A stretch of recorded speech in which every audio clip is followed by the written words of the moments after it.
I have been talking about that for the last couple of years at least, and probably irritating some people in the process. Buddhism is not just meditation. In other words, if you do meditation, that's wonderful. I'm very happy that you do meditation. If that's all you do, well then you're not doing Buddhism. If you follow the precepts, you are following the teaching of the Buddha, and when somebody becomes a Buddhist, officially becomes a Buddhist, they do two things. One, they take refuge. And they take think of refuge. It's a wonderful word because you always have to explain it to people, because it's not in, we don't use that as an everyday thing. But if you take refuge, you come in out of the rain. If it's raining a lot outside and you find a roof that you can get underneath and you can shelter. So refuge is a kind of shelter. And you take refuge in the Buddha, that extraordinary man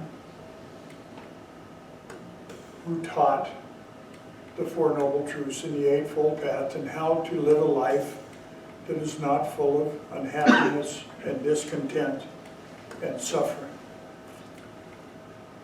And that is what he did. I used to have a friend and a teacher who tried to teach me Vietnamese. After 2 years, he realized it was a completely lost cause, and he gave up. But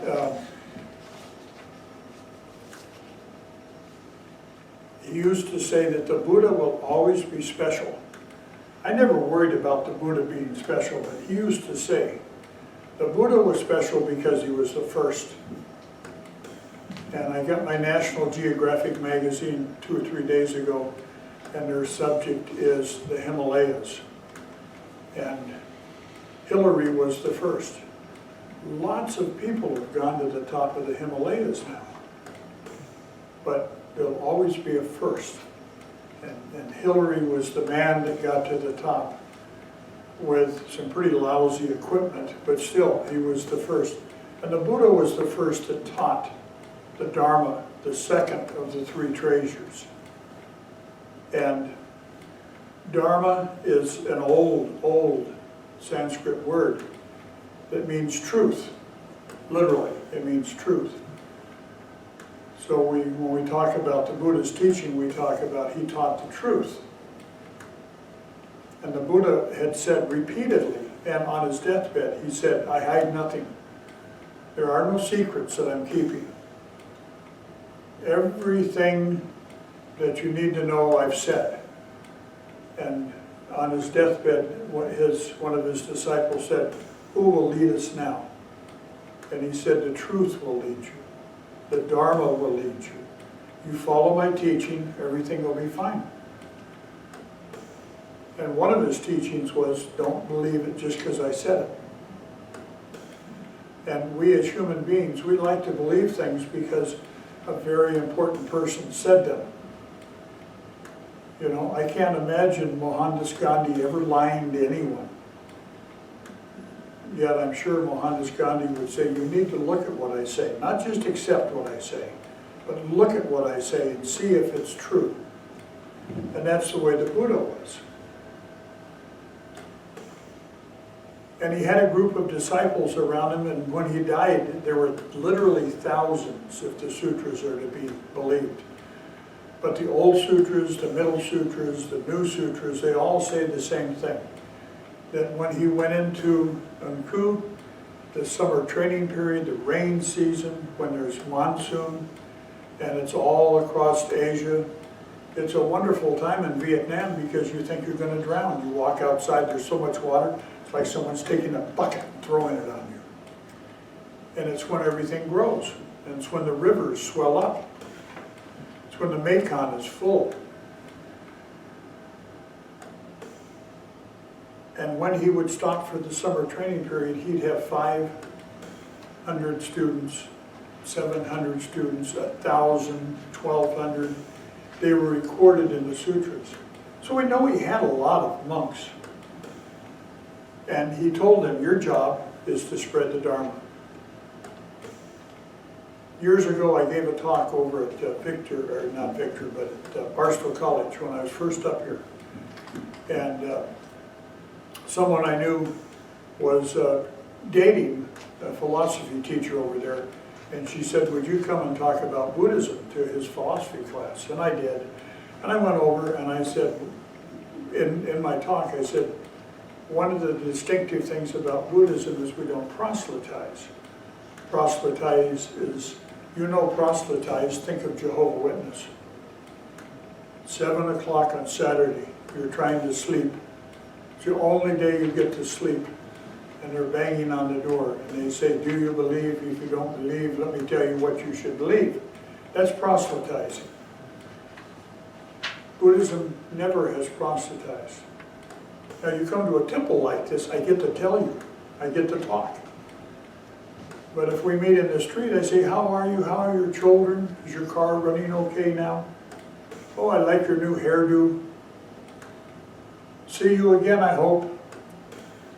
We don't talk Buddhism. Now, if you say, last Sunday I saw you and you said this thing and I've thought about it all week.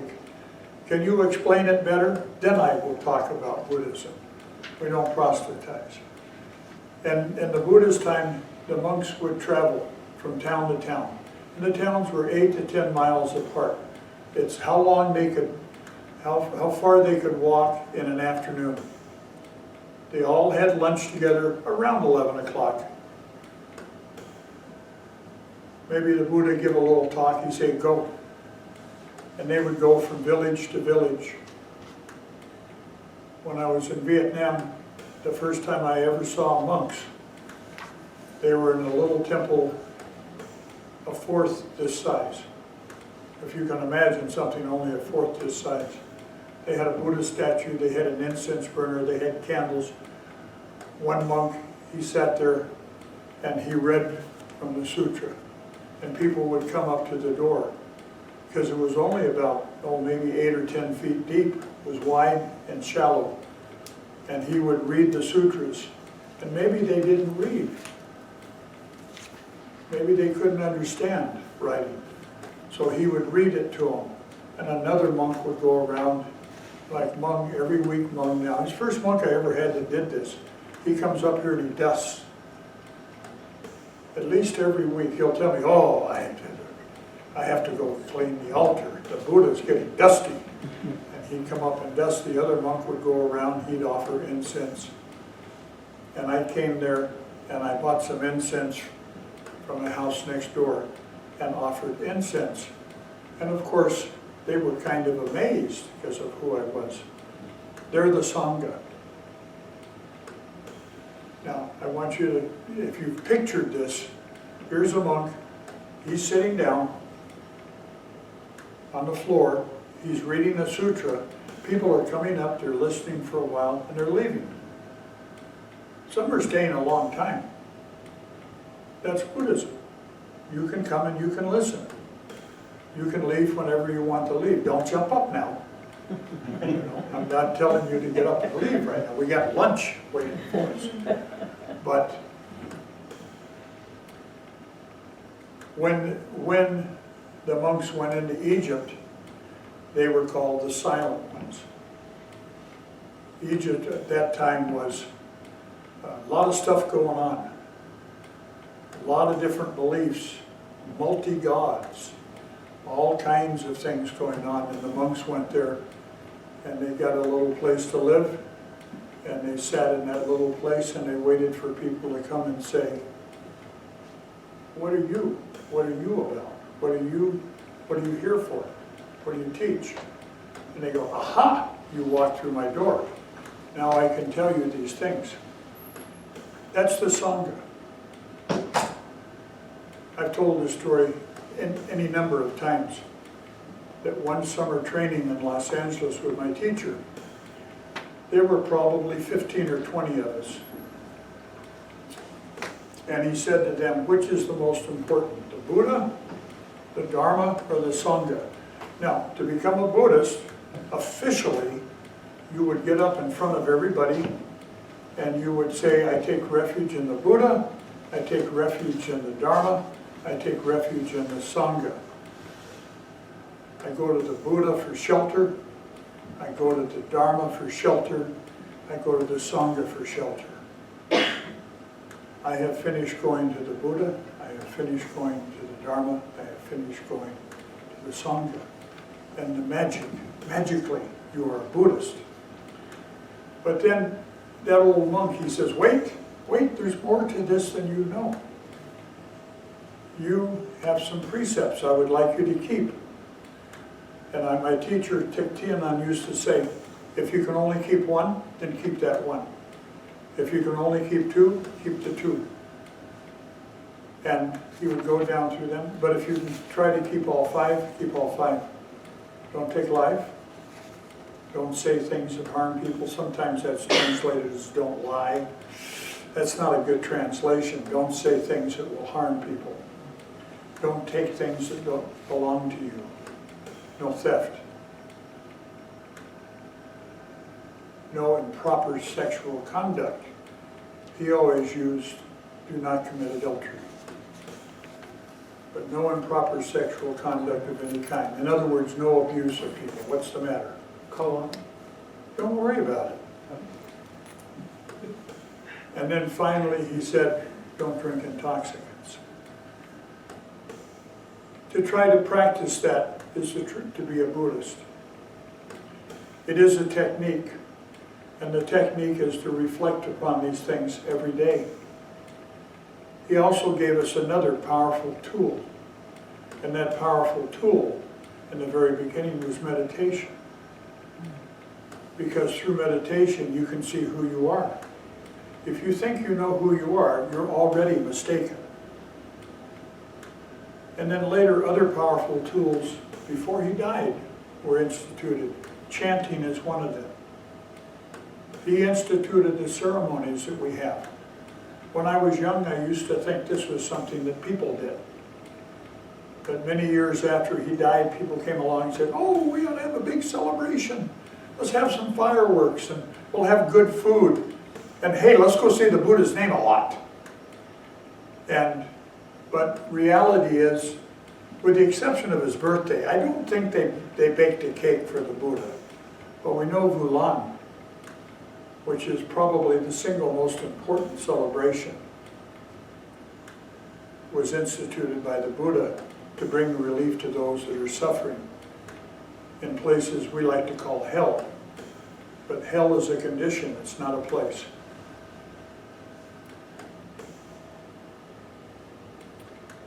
In this meditation he gave, he didn't really ask them many questions or anything, because most of the people that came to him, they led a very arduous life. But then Buddhism traveled to China, and people in China have a hard head. Yeah, they have a little difficulty looking sincerely and truly at themselves.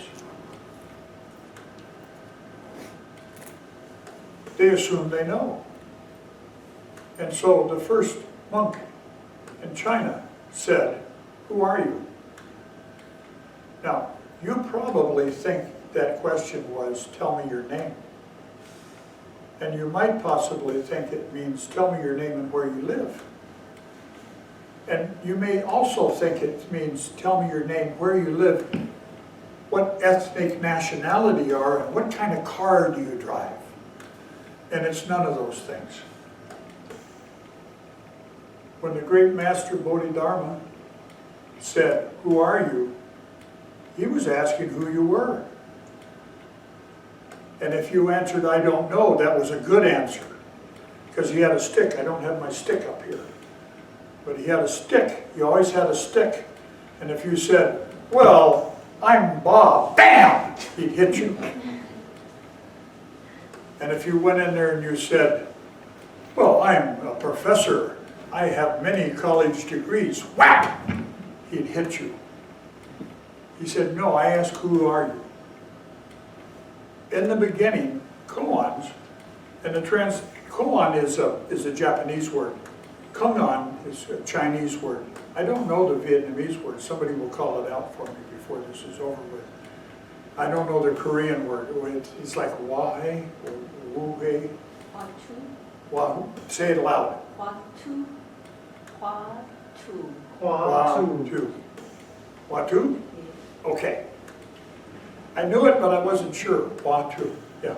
So these problems, and the Zen teacher said, who are you? And people got used to that, and they'd come in and they'd go, ah! And the master would go, I think maybe you know who you are. Maybe you know, but maybe not.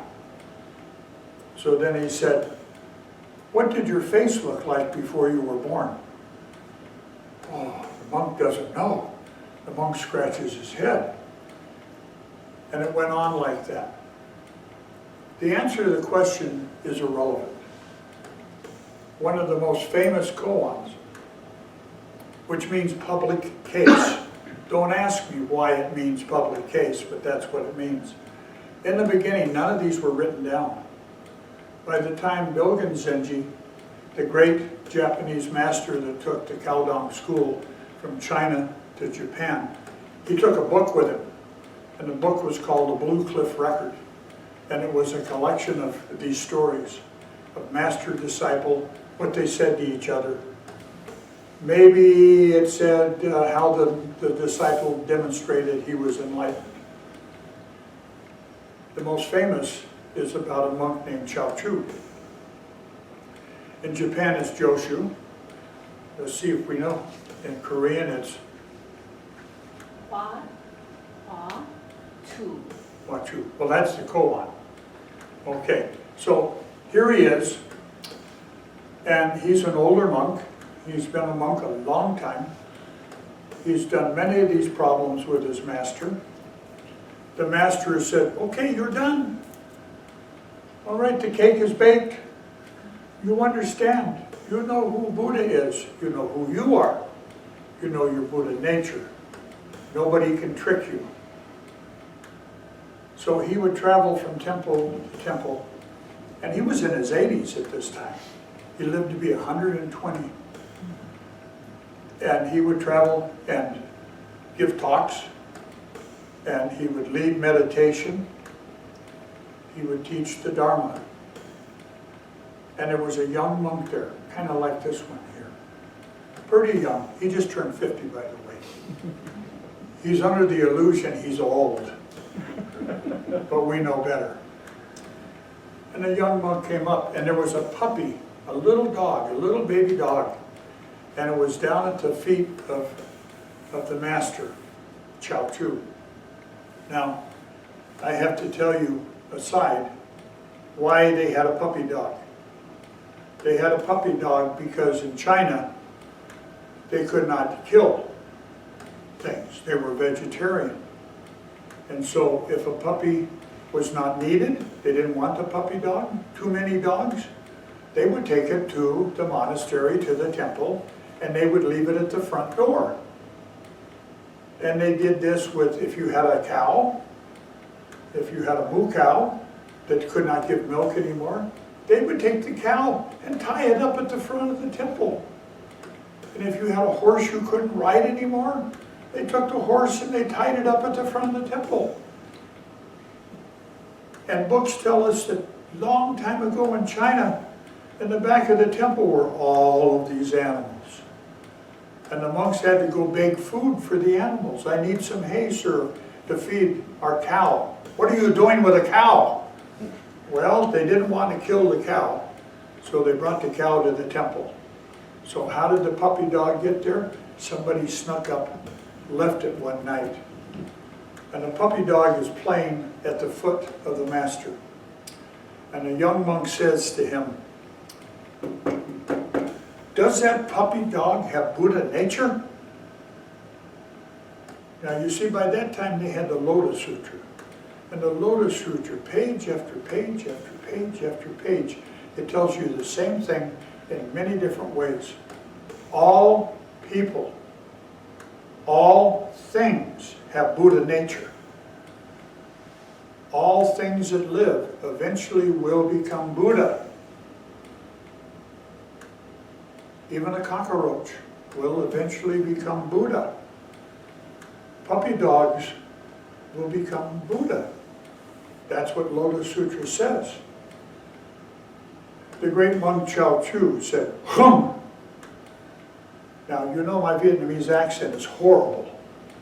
So the Vietnamese people here have no idea what I just said. But there is a word that kind of sounds like hum. And Michelle will give it to me. How do you say zero in Vietnamese? What do you mean? Zero. How do you say zero? Zero. Không. Zero. Yeah, see? I thought it sounded the same. Không. How do you say empty? Không too. Ah. How do you say no? Không. Ah. One word means three things. Look like Vietnamese black color, they can call three words too. Yeah. Black color, they can say the huyền, mực, three words, one meaning. So, everybody says that Chua Thien said no. Forever, everybody says that. Vietnamese masters, Chinese masters, Korean masters, Japanese masters, they all say, Chua Thien said no. I think they're wrong. I don't think Chua Thien said no. Because this word, which is the same for zero, see the zero? Can you see the zero right there? See that zero on that? This is a monk's thing. You know what that zero is for? Empty. Empty. It's not for no, it's for empty. You know what empty is? That's who you are when you stop having a dream. When you stop imagining who you are. When you stop trying to be who you think you should be, and you are who you are. And so Chua Thien said no, and I think he said empty. But the monk heard no. And the monk goes, wait a minute. My master made me read this sutra 10 times. And in that sutra it says everything have Buddha nature. I don't understand. How can you say hum? And Chua Thien just smiled. Om. Om? Other sound that the Korean uses om. Yeah. Om, gong, gong. So, a week goes by. The young monk walks around, scratches his head a lot, says, I don't understand, I don't understand. See, when he walked up to the great master, he thought he knew everything. He read a book. He thought he knew everything. The great master said empty. Another monk came up and said to the master, this is an older monk, he's going to test the master. He said, Master, does puppy dog have Buddha nature? Master said, why, of course it has Buddha nature. What's the matter with you? This is a very basic thing. You don't understand puppy dog has Buddha nature? And the monk smiled. The purpose of koans, or public questions, is not the solving of a koan. There is a Zen center in Los Angeles, I won't name who it is, there's many down there, and they have people do almost 300 koans. And if they cannot figure out the answer to the koan, they give it to them. And they say, next time you come talk to me, this is a disciple, a student, and the master talking private, you give me that answer. And when I think you give it right, then we move on to the next one. Sometimes they work on 3 and 4. They are under the delusion that you have to solve, I forget what it is, it's like 278 koans. The Blue Cliff record has 100 in it. Okay, that's the one Dogen brought back, 100 problems. You cannot be fully ordained. You cannot get yellow robe as monk. You cannot be Watung. You cannot be big shot unless you solve all these koans. They got confused. The koans are not about solving anything. You take a mathematics class, that's about solving problems. You study a koan, that's about knowing who you are. One day, when I was first here, the first year, my teacher had died 2 years before. When I went to him, I said, I am a monk, but I'm not done. I need to be trained. And he said, everybody here will be jealous if I accept you at your level. You must start over. I said, no problem. I already had a temple. He make me a sai, a beginner monk, over again. I said, fine, no problem, I don't care. You just train me. In 82, he died. In 82, I cried. I lost my master. I wasn't with him very long. I was working in our garden. I thought, I go study with this Japanese master. I won't say who he is. I don't want to hurt the feelings of his disciples. But he was an alcoholic. He did some bad things. I thought, he's the only one I know that I could go study with. My master and him were good friends. If you know anything, you can figure it out, but I won't tell you. And I thought to myself as I worked in the garden, I need to finish. I'm not done. I may have a cake, but I got no frosting on it. I got to finish this up. And one of my friends came to visit and spend the night. And he said, hey, did you know that the master, yes,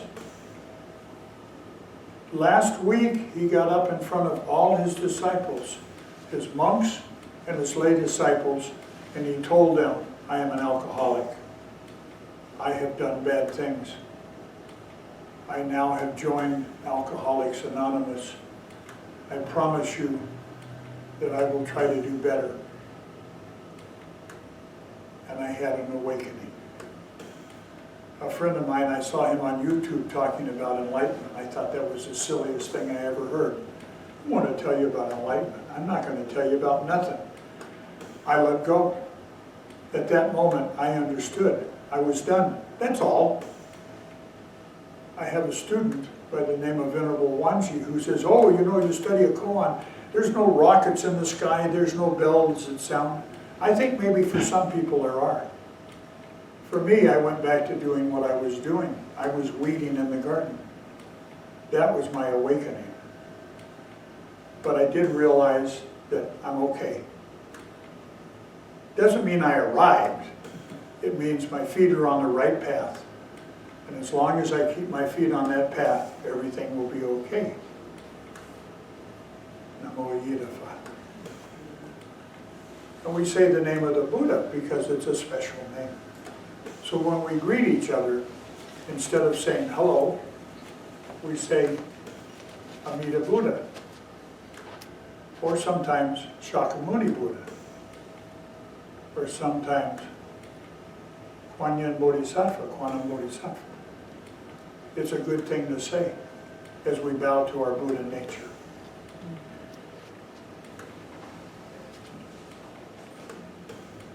You know what? I'm getting the signal to ring the bell.